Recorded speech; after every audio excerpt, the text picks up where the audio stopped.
아멘. 우리 하나님께 영광의 박수 올려드리겠습니다. 여러분이 잘 아시는 요한 바오로 2세 교황이 세상을 떠나고 난 다음에 다음 교황이 된 사람이 이 베네딕트 16세 교황입니다. 어떤 사람이 이제 베네딕트 16세 교황이 되기 전에 이 베네딕트 16세라는 이름을 가진 도메인을 먼저 등록을 했습니다. 이 도메인이라는 것은 인터넷 주소를 말합니다. 예를 들면 우리 동일교회 인터넷을 들어가려면 동일 이렇게 이름을 치고 들어가야 되잖아요. 그래서 이 동일이라는 이 이름은 굉장히 중요합니다. 그런데 이 사람이 이 베네딕트 16세가 교황이 되기도 전에 이미 그 베네딕트 16세.com이라는 그런 도메인을 미리 등록을 해버린 겁니다. 결국 교황청에서는 그 이름을 얼마나 갖고 싶어 하겠습니까? 꼭 필요한 이름이기 때문에 아마 이 사람은 굉장히 이제 수완이 좋은 사람이다, 그런 생각을 할 수 있습니다. 실제로 이제 포프 베네딕트 16세.com이라는 이 도메인은요, 이베이라는 이제 경매 사이트에서 얼마에 팔렸냐면 1,600만 원에 팔렸습니다. 뭐 억대도 별로 안 놀라시기 때문에 뭐 1,600만 원 정도에 여러분 뭐 껌값으로 생각하시는지 모르겠지만 그 도메인 하나에 1,600만 원이었다면 실제로 정확한 그 이름 베네딕트 16세.com이라는 그 정확한 이름에 대한 가치는요, 그 따지기가 정말 힘들죠. 더군다나 바티칸이 가지고 있는 재산은 우리의 상상을 초월할 만큼 엄청난 재산을 가지고 있다라고 알려져 있기 때문에 이 사람이 거래만 잘하면요, 그야말로 떼돈을 벌 수 있는 그런 좋은 기회였다라는 것이죠. 그런데 이 사람이 이 도메인을 돈을 주고 팔질 않았습니다. 왜냐하면 이 사람은 천주 교인이었기 때문에 그래요. 그런데 세 가지 조건을 내걸었습니다. 내가 이 도메인을 넘겨줄 테니까 세 가지를 나한테 주면 좋겠다. 첫째, 교황이 쓰던 모자 하나를 나한테 달라는 거예요. 둘째, 바티칸에 이제 호텔이 좋은 게 있는데 그 호텔에 무료 숙박권을 나한테 달라. 세 번째가 아주 흥미롭습니다. 세 번째는 무엇을 요구했냐면 1987년 3월 셋째 주에 내가 지은 죄를 완전히 사면해 달라는 거예요. 무슨 죄인지는 알 수가 없어요. 근데 하여튼 그때 지은 죄를 사면해 달라는 요청을 한 겁니다. 원래 천주교회는 죄를 사하는 그런 권세가 교황에게도 있고 신부에게도 있고 그렇지 않습니까? 그래서 이제 세 번째로 그 조건을 건 거예요. 도대체 무슨 죄를 지었길래 그 순간에 정말 요구하고 싶었었던 것 세 가지 중에 하나로 포함될 만큼 그게 도대체 무엇이올까 궁금하지만 우리가 충분히 짐작할 수 있는 것은 이 사람이 지금까지 평생을 살면서 그날 있었던 그 죄가 얼마나 그의 인생에 죄책감으로 작용했으면 그런 요구를 했을까라는 그런 생각을 하게 되죠. 여러분 혹시 그런 순간 없습니까? 여러분의 인생에서 이 순간만큼은 내가 좀 지워버렸으면 좋겠다. 내가 이 순간만큼은 조금 없애버렸으면 좋겠다 싶은 그런 죄. 그런 게 혹 있는지는 잘 모르겠습니다만은 사실 사람들은 죄에 대한 이야기를 하는 것을 별로 좋아하지 않습니다. 지난 주일에도 말씀드린 바와 마찬가지입니다. 별로 사람들이 반기지 않는 주제가 바로 죄라는 주제예요. 그런데 이 죄는 지금 우리가 사는 이 세상에 대해서, 그리고 지금 우리 인간에 대해서, 그리고 지금 우리가 신앙생활하고 있는 그리스도인에 대해서 가장 잘 설명해 줄 수 있는 단어가 바로 이 죄입니다. 죄를 사용하지 않고서는요, 지금의 이 세상을 설명할 수도 없고, 지금 살아가고 있는 인간에 대해서도 설명할 길이 없고, 지금 우리가 살아가고 있는 이 신앙의 삶을 설명할 길이 없습니다. 굉장히 근본적이고 본질적인 문제가 바로 죄다라는 거예요. 그래서 오늘은 특별히 대속죄일에 대한 말씀을 여러분에게 좀 드릴까 합니다. 1년에 한 번 지켰던 절기입니다. 히브리 달력으로 7월 10일에 지켰죠. 지난주 말씀드렸던 초막절이 7월 15일입니다. 그러니까 초막절을 지키기 전에 지켰던 절기가 바로 대속죄일입니다. 지금 시기로 따지면 9월, 10월 뭐 이 정도. 그래서 여러분 이스라엘에 9월에 10월에 10월이나 이럴 때 여행을 가보시면 지금도 대속죄일을 지키는 유대인이 있습니다. 초막절을 지키는 유대인도 여전히 아직도 존재하고 있죠. 그렇다면 여러분, 이 대속죄일이 의미하는 것이 무엇인가라는 거예요. 이스라엘 백성들이 광야를 지나가면서 하나님으로부터 이 속죄일을 너희들이 지켜라 라고 말씀을 들었을 때에 그들이 왜 이 속죄를 지켜야 되었을까? 하나님께서 속죄를 지키라고 하신 이유는 아주 분명하고 아주 단순합니다. 그것은 죄를 처리하고 정결함을 회복할 수 있는 기회를 주시기 위해서. 그래서 대속죄를 지키도록 하셨다라는 거예요. 그래서 이스라엘 백성들은 1년에 한 번 하나님과의 관계가 근본적으로 회복되는 그런 은혜를 경험하는 날을 맞이하게 되는데 그것이 바로 속죄일이었다라는 것입니다. 그런데 오늘 본문에 보게 되면 아론이 이제 이 속죄일을 이렇게 진행하는 과정이 쭉 나오고 있는데 아론은 제일 먼저 자기 자신을 속죄하기 위해서 숫송아지를 잡았습니다. 그래서 속죄의 제물로 드렸죠. 그리고 백성들을 위해서는 두 염소를 사용했습니다. 제비를 뽑아서 한 염소는 여호와를 위한 염소로 사용하고 한 염소는 아사셀을 위한 염소로 사용했습니다. 이 두 염소가 백성들의 죄를 속죄하는 데 사용되었던 제물이었다라는 것이죠. 그런데 저는 바로 이 두 염소를 통해서 복음을 보게 된다는 거예요. 우리가 광야에서 만나는 복음은 이 두 염소가 의미하는 바를 우리가 추적해 가보면 아 그래 우리가 지금 누리고 있는 복음은 이런 것이구나라는 것을 더 쉽고 더 분명하게 깨달을 수 있다라는 것이죠. 그래서 오늘은 이 두 염소 이야기를 여러분에게 해드릴까 합니다. 첫 번째 염소, 제비를 뽑았을 때 여호와를 위한 염소로 뽑힌 그 염소는 한마디로 말하면 죽어야 되는 염소입니다. 피를 흘려야 되는 염소예요. 이스라엘 백성들의 죄를 속죄하기 위해서 하나님께 죽여서 드려지는 제물. 그래서 이름 자체가 여호와를 위한 염소입니다. 오늘 9절 말씀을 한번 보십시오. 아론은 여호와를 위하여 제비 뽑은 염소를 속죄제로 드리고 백성들을 위한 속죄제로 드렸다. 그렇게 말씀합니다. 아론이 그 염소를 죽여서 피를 냅니다. 그래서 그 피를 가지고 어디로 들어가느냐면 성소로 들어가죠. 그것도 가장 거룩하다고 여겨지는 지성소로 들어갑니다. 그 지성소에 들어가면 거기에 보면 법궤가 있습니다. 언약궤가 있어요. 그런데 그 언약궤를 덮는 뚜껑처럼 되어 있는 판이 있습니다. 그것을 속죄소라고 말합니다. 그 속죄소 위에 이 염소의 피를 뿌렸어요. 여러분 속죄소가 의미하는 가장 중요한 의미는 뭐냐면 하나님이 그곳에 임재하신다는 거예요. 우리가 전체적으로 보면 하나님이 성막에 임재하시죠. 구름 가운데 하나님이 임재하십니다. 그러나 그 성막 안을 우리가 자세히 들여다보면 하나님이 정말 임하셔서 말씀하시는 곳이 어디냐 바로 이 속죄소입니다. 속죄소는 하나님이 임하시는 그 자리고 하나님께서 이스라엘 백성들을 만나주시는 그 자리가 바로 그 속죄소예요. 그런데 그 속죄소에 염소의 피를 뿌렸다는 말의 의미가 뭐겠느냐는 거예요. 그 피 때문에 성소가 이스라엘의 모든 부정과 죄로부터 정결하게 되어서 하나님을 만날 수 있도록 하게 했다라는 겁니다.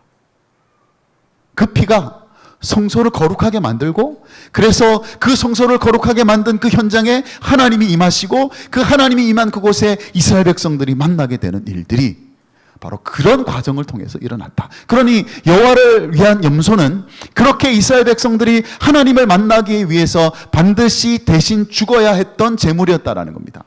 그것을 우리가 대속의 제물이라고 얘기를 하죠. 이스라엘 백성들이 하나님 앞에 나가면 다 죽습니다. 무엇 때문에? 죄 때문에. 그 누구도 하나님 앞에서 살 수 있는 존재는 없어요. 반드시 죄의 문제를 처리해야만 사람은 하나님 앞에 갈 수 있습니다. 이스라엘 백성들도 예외가 아니에요. 그런데 그 죄의 결과를 누가 지금 담당하고 있느냐? 이스라엘 백성들이 담당하고 있는 것이 아니라 바로 이 여호와를 위한 염소가 담당하고 있는 거예요. 다시 말하면 아론이 한 손을 들어 그 여호와를 위한 염소에 안수를 할 때에 그것은 무엇을 의미하느냐? 이 염소는 그냥 염소가 아니라 이스라엘 백성들이라는 거예요. 그러니까 이 염소를 이스라엘 백성들과 동일시하고 있다는 거예요. 그래서 그 염소가 죽었다는 것은 누가 죽었다는 말이냐? 바로 이스라엘 백성들이 죽었다는 얘기입니다. 죄에 대한 결과를 담당했다는 뜻이에요.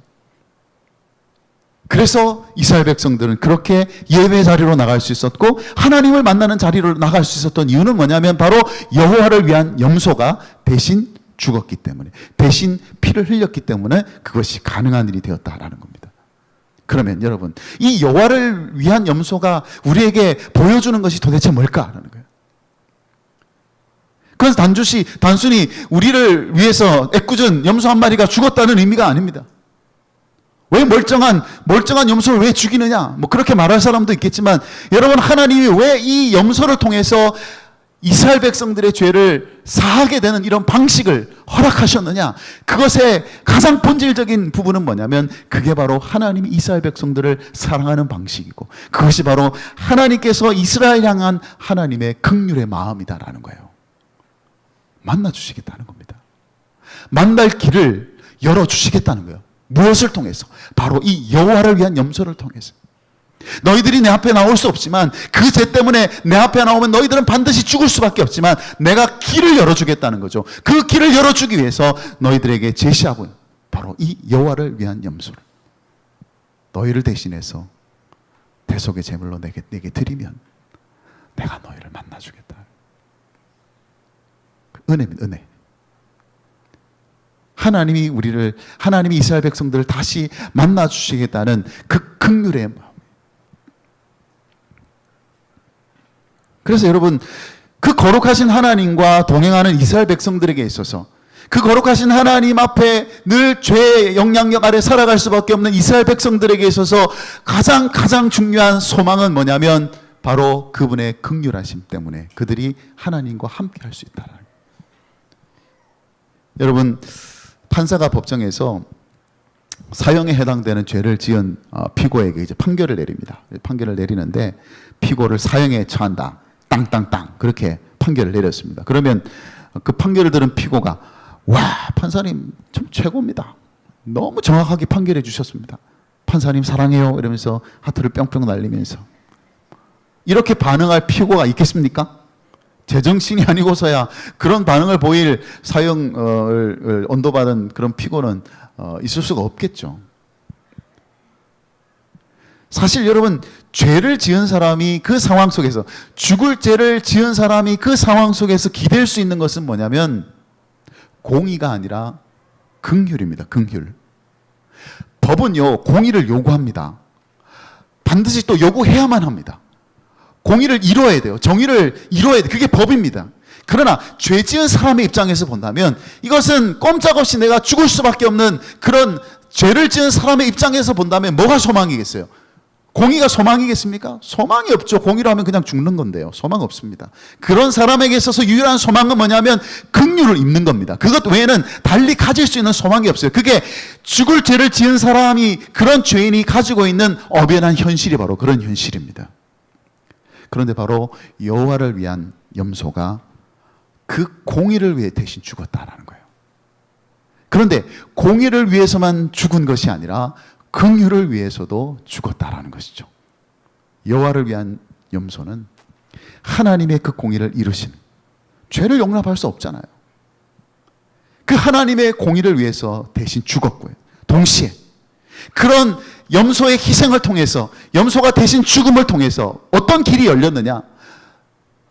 도무지 나올 수 없는 그런 이스라엘 백성들이 하나님 앞으로 나올 수 있는 그런 은혜의 길이 열렸다는 거죠. 그것은 바로 하나님의 긍휼이 그 염소를 통해서 나타난 것이라고 볼 수가 있다는 것입니다.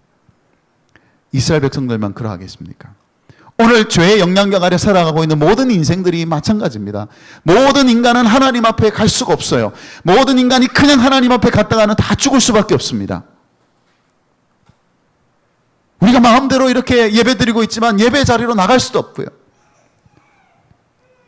그런데 우리가 이렇게 하나님 앞에 마음껏 나갈 수 있고 예배 자리로 나가서 하나님께 예배할 수 있는 이유가 있다면 바로 여호와를 위한 염소가 되신 예수 그리스도가 우리를 위해서 십자가에 달려 대신 죽으셨기 때문에 가능한 일이 되었다라는 것입니다. 그래서 여러분, 우리가 하나님 앞에 나간다는 것은요, 죄를 처리하지 않고 하나님 앞에 나간다는 것은 최악의 순간입니다. 그 순간은 피해야 되는 자리예요. 그런데 그 순간이 최고의 순간이 될 수 있었던 이유가 뭐겠습니까? 가면 죽는 자리가 가면 은혜를 받는 자리로 변하게 된 이유가 뭐겠습니까? 그런 최고의 반전이 일어난 이유가 뭐겠습니까? 그것은 바로 여호와를 위한 염소가 되신 예수 그리스도의 십자가 때문에 그런 일이 일어났다는 거죠. 그렇다면 여러분이 이곳에 와서 예배를 드리고 있다는 것에 그 놀라운, 그 이면에 담겨있는 그 놀라운, 그 충격적인 은혜를 여러분들이 기억하신다면 우리가 어떻게 무덤덤하게 예배를 드릴 수가 있겠습니까? 이 예배 자리가 여러분 어떻게 마련되었는지를 한번 우리가 묵상해 본다면요, 우리가 하나님 앞에 나아가기까지 하나님께서 어떤 일을 하셨고 그의 사랑하는 아들 예수 그리스도께서 어떤 일을 행하셨는지를 우리가 안다면요, 어떻게 우리가 그저 무덤덤하게 예배 자리로 나갈 수 있겠느냐라는 거죠. 여러분, 그냥 아론이 그랬던 것처럼 그냥 염소 한 마리가 대신 우리를 위해서 죽었다면 그냥 그렇게 생각할 수도 있겠죠. 아, 나 대신 염소 한 마리가 또 죽어나가는구나. 저 불쌍한 짐승이 내 죄 때문에 저렇게 또 죽어나가는구나. 그렇게 넘길 수 있습니다. 그냥 죄 없는 염소 한 마리가 나를 위해서 죽었다라고 넘길 수 있어요. 그런데 그 염소가 만약 하나님이 사랑하시는 하나뿐인 아들 예수 그리스도라면 우리가 그렇게 넘길 수가 없습니다. 그냥 나를 위해서 염소 한 마리 죽었네, 그렇게 넘길 수 있는 상황이 아니에요. 어떤 목사님의 글을 아주 인상 깊게 읽은 적이 있습니다. 이 목사님 딸이 아마 놀다가 얼굴에 좀 큰 상처가 났던 것 같습니다. 아빠가 옆에 있었는데도 그걸 미처 보지 못하고 이렇게 다치게 된 거예요. 아빠가 이제 너무 그 모습을 보고 너무 마음이 아픈 거예요. 피를 철철 흘리면서 그렇게 다치고 그렇게 고생을 하고, 그래서 그게 너무 속도 상하고 괴롭기도 하고, 그렇게 속상하게 딸을 바라보고 있는데 하나님이 이렇게 툭 한마디 던지시더랍니다. 네 딸 살이 찢기니까 참 괴롭지. 나도 내 아들 살 찢길 때 정말 괴로웠단다. 그래서 여러분, 우리가 이 여호와를 위한 염소를요, 염소로 바라보면 안 됩니다. 하나님이 가장 사랑하시는 아들 예수 그리스도로 볼 수 있어야 됩니다. 그러면요, 우리가 하나님 앞에 나아간다는 게, 우리가 하나님 앞에 예배 드린다는 것이 얼마나 엄청난 일인지, 얼마나 놀라운 은혜인지를 우리가 깨달을 수밖에 없습니다. 우리 자녀가 손가락에 생채기 하나 나도 그렇게 마음 아파하는 우리의 모습을 바라본다면, 하나님이 우리를 만나 주시기 위해서, 하나님이 우리에게 하나님의 자녀라는 그런 은혜를 베풀기 위해서 하나님이 지불하셨던 그 놀라운 그 대가는요, 바로 자신의 사랑하는 아들 예수 그리스도.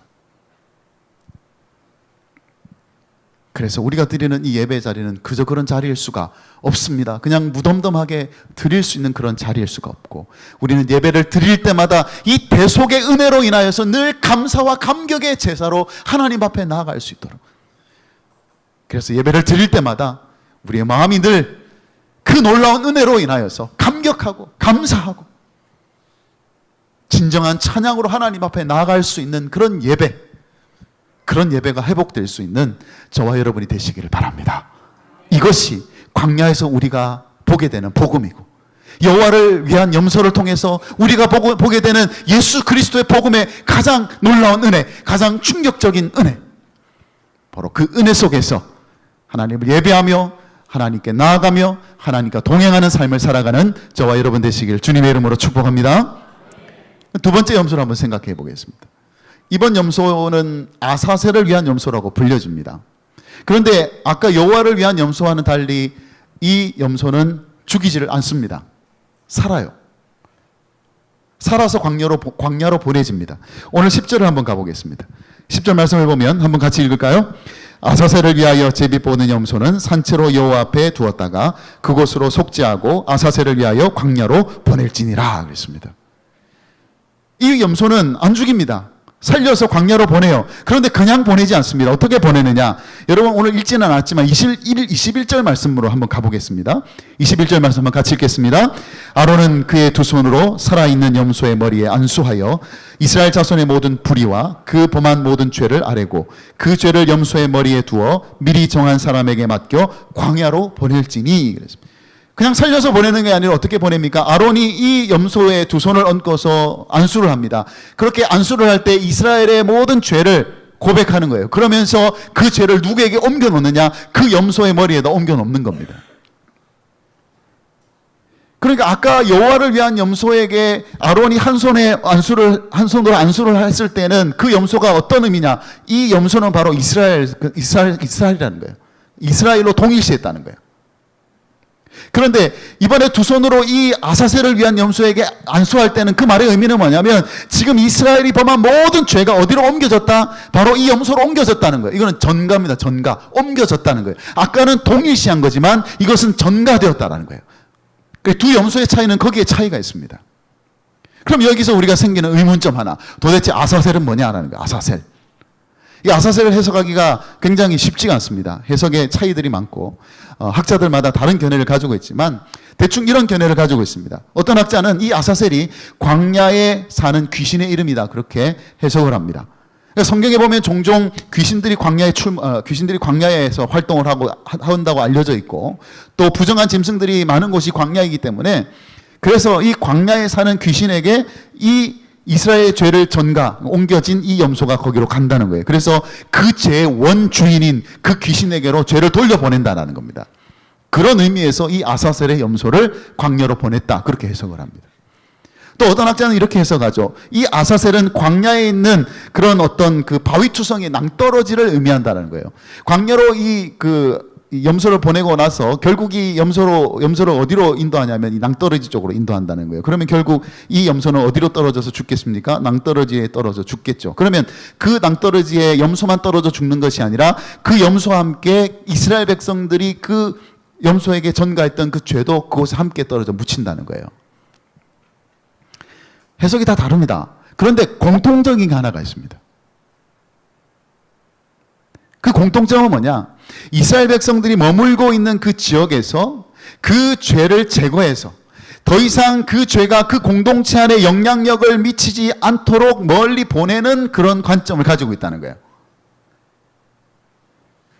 그러니까 이 아사셀을 위한 염소가 뒤집어 쓴 그 이스라엘의 죄가 더 이상 다시 돌아오지 못하게 하는 거예요. 어디로? 이스라엘 공동체로 다시 돌아오지 못하게 하는 거예요. 죄가 처리되었으면 더 이상 그 죄가 이 공동체 안에 역사하지 않도록, 지배하지 않도록, 영향력을 발휘하지 않도록 아예 광야로 멀리 보낸다. 다시는 얼씬거리지 못하게 한다. 그런 뜻을 가진 것이 바로 이 아사셀을 위한 염소의 의미다. 자, 그렇게 놓고 본다면 이 아사셀을 위한 염소는 우리가 예수 그리스도의 죽으심을 통해서 죄사함을 얻게 되고 그래서 하나님의 자녀가 되었을 때 일어나게 되는 결과를 의미한다고 볼 수가 있습니다. 그러니까 여호와를 위한 염소는 우리의 죄사함의 근거를 제공하지만 아사셀을 위한 염소는 우리 죄사함의 결과를 의미한다고 볼 수가 있습니다. 우리가 대속의 은혜를 경험하고 그래서 예수 그리스도의 십자가로 속죄함을 받고 그래서 하나님의 자녀가 된 사람들에게 일어나는 일이 뭐냐? 더 이상 그 죄가 주변에 어슬렁거리지 않는다는 거죠. 지금까지는 죄의 지배 아래 살았지만 더 이상 죄의 영향력 아래 살지 않는다는 것입니다. 이제는 죄가 그 삶을 좌지우지 않는 삶을 살게 되는 일이 어떨 때 일어나느냐? 예수 그리스도를 믿는 믿음 안에서 일어나게 되는 일이고 이것이 바로 복음의 능력이라는 거예요. 십자가의 능력이라는 거예요. 십자가의 능력은 단순히 우리의 죄를 사해주는 능력만 있는 것이 아니라 그렇게 죄 사함 받은 우리가 더 이상 그 죄의 영향력 아래 살지 않도록 하는 그런 능력이 바로 십자가 복음의 능력이라는 것을 보여준다는 거죠. 그래서 여러분, 우리는 이 아사셀을 위한 염소를 통해서 우리는 더 이상 죄의 지배 아래 사는 삶이에요. 죄에 승리하는 삶을 살아가게 되는 것이 바로 우리의 삶이어야 한다는 것을 보여주는 복음의 정말 중요한 한 단면이라는 것을 우리가 알 수가 있습니다. 김남준 목사님이 이런 비유를 하더라고요. 예를 들어서 어떤 도시에 가끔씩 총을 든 테러범이 출몰을 합니다. 그러면 그 도시에서 테러 진압반이 이렇게 출동을 해서 그 테러를 진압을 해요. 그럼 그건 뭘 의미하죠? 그 도시가 아직 정당한 그런 공권력을 가진 합법적인 정부의 통치 아래에 있다는 거죠. 그걸 의미하는 겁니다. 그런데 이 테러범들이 이제는 아주 세력을 갖추고 조직을 잘 갖춰서 완전히 무장을 하게 되고, 그래서 한 지역을 점령하게 되고 점점 그 영향력을 확대하게 되고, 그래서 지나가는 시민들에게 통행세도 받고 세금도 걷어들이고, 거기다가 이제는 젊은이들을 징집해서 군사의 력을 키우는데 동원을 하게 되고, 그런 일이 일어난다면 이제는 그 도시가 불법적인 정부의 권력 아래 다스림을 받고 있다는 증거라는 거예요. 그러니까 죄의 지배 아래 산다는 것은 바로 이런 거라는 거죠. 우리가 죄의 지배로부터 자유한다, 죄의 영향력으로부터 자유하는 삶을 산다는 것은 우리의 상태가 이제는 전혀 죄가 없는 상태로 우리가 산다는 의미가 아닙니다. 여전히 우리 가운데 죄가 출몰해요. 그러나 예수 그리스도의 복음의 지배, 예수 그리스도의 십자가의 지배를 따라 사는 사람들은 그런 죄들이 출몰할 때마다 진압이 가능하다는 겁니다. 예수 그리스도가 다스리는 세상이니까, 예수 그리스도가 다스리는 삶이니까 그게 가능한 거예요. 그런데 그렇지 못한 삶은요, 죄의 지배를 받는 사람은요, 완전히 그 죄의 지배 아래서 모든 것들이 삶이 이루어져 가게 된다는 것이고, 십자가의 능력이라는 것은, 우리가 가진 복음의 능력이라는 것은 바로 그런 죄에 대해서 더 이상 지배를 받는 것이 아니라 그 죄에 대해서 승리하고 그 죄를 이길 수 있도록, 그것이 바로 우리가 가진 십자가의 능력이다라는 것입니다. 그래서 여러분, 아사셀을 위한 염소가 우리에게 시사하는 바는 이런 겁니다. 예수 그리스도의 십자가가 우리에게 기대하는 바도 이런 것이에요. 여러분, 예수님께서 십자가에 달려 죽으신 이유는 우리가 다른 사람들과 좀 더 나은 삶을 살게 하기 위해서 십자가에 달려 죽으신 것이 아닙니다. 우리가 지금보다 좀 더 괜찮은 삶을 살기 위해서, 우리가 지금보다 좀 더 윤리적이고 도덕적인 삶을 살게 하기 위해서 예수님이 십자가에 달려 돌아가신 것이 아니라는 거예요. 예수님이 그 십자가에 달려 죽으신 이유는 단순히 우리가 좀 더 나은 사람이 되기 위해서가 아니라, 이제는 완전히 그 존재 자체가 바뀌어서 하나님의 거룩한 백성으로 더 이상 죄의 지배 아래 살지 않고 죄의 영향력 아래 살지 않는 하나님의 거룩한 백성으로 살게 하기 위해서 예수 그리스도께서 십자가에 달려 죽으셨다는 것이고, 그게 우리가 가지고 있는 복음의 능력이라는 겁니다. 영국의 기독교의 유명한 작가였던 C.S. 루이스가 이런 말을 한 적이 있습니다. 내가 예수님을 내 인생에 초대했을 때 나는 예수님께서 내 인생의 벽지나 바를 줄 알았다는 거예요. 그림이나 몇 점 이렇게 걸어놓을 줄 알았다는 겁니다.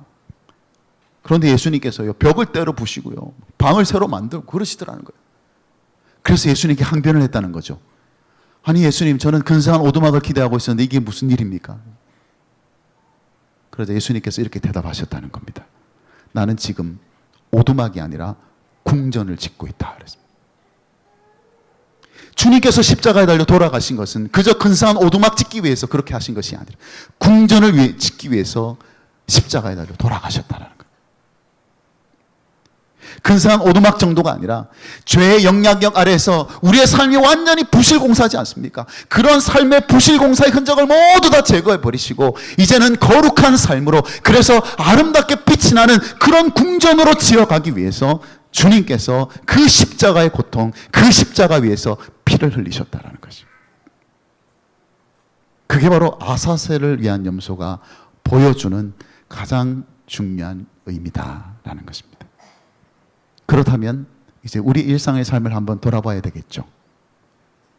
여러분, 우리가 이런 복음을 따라 산다면 우리의 일상의 삶이 어떻게 달라질까요? 우리는 더 이상 죄의 지배 아래 살지 않고, 지금까지 나를 좌지우지했던 그런 죄나 그런 습관으로부터 우리가 더 이상 휘둘리지 않고, 거룩한 하나님의 백성으로서 우리의 하루하루가 그렇게 근사하게 하나님이 세워놓으신 거룩한 궁전과 같은 삶, 그게 바로 우리가 살아내야 될 일상의 삶이라는 것이고, 그래서 우리는 이 일상의 삶을 통해서 날마다 거룩한 제사를 하나님 앞에, 우리 주님 앞에 올려드리는 삶이 되어야 합니다. 사랑하는 여러분, 새롭게 시작되는 이 일주일의 삶이 아사셀의 염소를 광야로 떠나보낸 삶이 될 수 있기를 바랍니다. 더 이상 죄가 여러분의 삶 가운데 얼쩡거리지 않도록 항상 거룩한 하나님의 백성으로서의 삶을 살아가게 되는 저와 여러분 되시기를 주님의 이름으로 축복합니다. 어떤 선교사님의 말을 인용함으로써 말씀을 맺으려고 합니다. 이 선교사님이 이렇게 말씀하셨습니다. 복음을 복음답게 취급하라.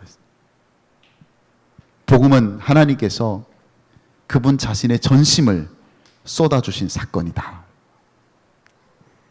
하나님은 그의 하나밖에 없는 아들을 내어주셨고 그의 아들 예수님은 자신의 생명을 내어주셨다.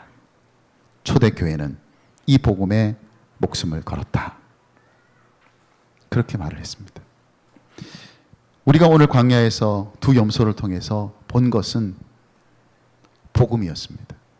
여호와를 위한 염소를 통해서 예수 그리스도 십자가의 복음을 통해서 나타난 그 놀라운 충격적인 은혜, 그것이 우리로 하여금 진정한 예배의 삶으로 이끌게 되고, 아사셀을 위한 염소를 통해서 예수 그리스도의 십자가의 복음이 바로 우리의 일상의 삶에서 거룩한 삶으로 나타나게 되는 일들이 바로 복음으로 취급하는 삶이라는 것을 우리가 다시 한번 확인하면서 저와 여러분의 삶이 우리가 광야에서 보게 된 이 복음에 합당한 삶, 복음을 따라 살아가는 삶, 복음에 어울리는 그런 삶을 살아가는 저와 여러분이 되시기를 주님의 이름으로 축복합니다.